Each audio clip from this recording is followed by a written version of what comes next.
Trump legal brief. Judge Engoron says Trump's lawyers, whistling past the graveyard, on possible fines. Judge Arthur Engoron chides Trump's lawyers over their claim that he shouldn't be fined as punishment for financial fraud committed in New York.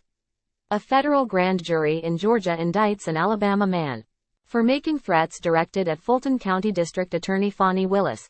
Fining Trump for illegal profits is an available remedy, judge says. Key players. Judge, Trump lawyer, New York Attorney General Engoron dismissed the suggestion made by Kise on Tuesday that Trump should not be fined for any of the actions alleged in the $250 million civil lawsuit brought by James. Engoron has already found Trump, his adult sons and their family business liable for years of financial fraud relating to the overvaluation of their assets. The ongoing trial will decide what penalty the defendants must pay. Several witnesses have testified that they would have acted differently had they known the statements of financial condition were fraudulent. Engoron responded, "I think, to a certain extent, the defendants are whistling past the graveyard here," the judge added.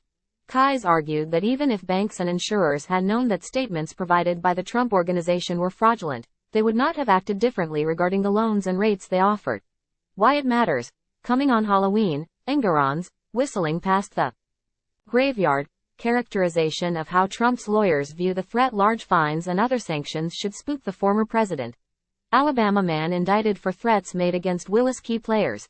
Huntsville, Alabama, resident, Fulton County District Attorney.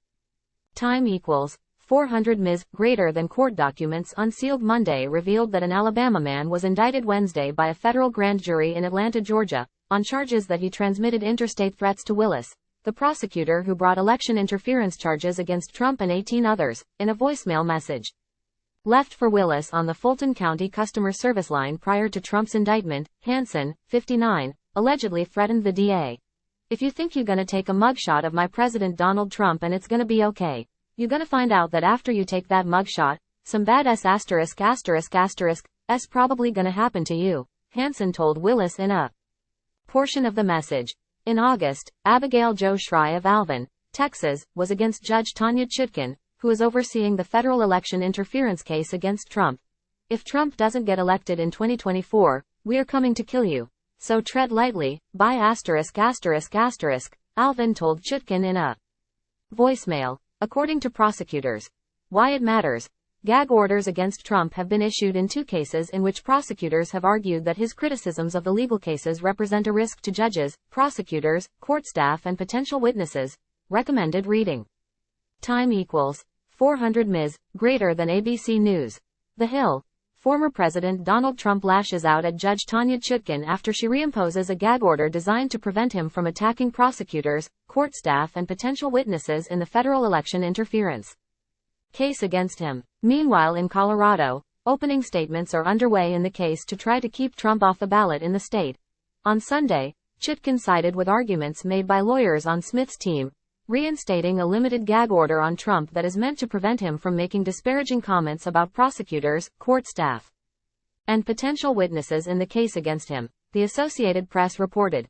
On October 20, the judge had temporarily paused an initial gag order on Trump to allow his lawyers to offer arguments as to why it was unwarranted, but last week prosecutors asked her to reinstate it. Chutkan cited a message Trump posted on social media on October 24 about Meadows' alleged immunity deal with prosecutors that Smith's team had flagged as an attempt at witness intimidation. "This statement would almost certainly violate the order under any reasonable definition of targeting," Chutkan wrote in her ruling. Time equals 400 Ms. Greater than upon learning of the judge's decision, Trump went on the attack, saying the gag order by a very biased, Trump-hating judge in D.C. would put me at a disadvantage against my prosecutorial and political opponents. Why it matters. Trump now faces 2 limited gag orders in 2 separate legal cases against him. So far, he has shown little inclination to abide by them.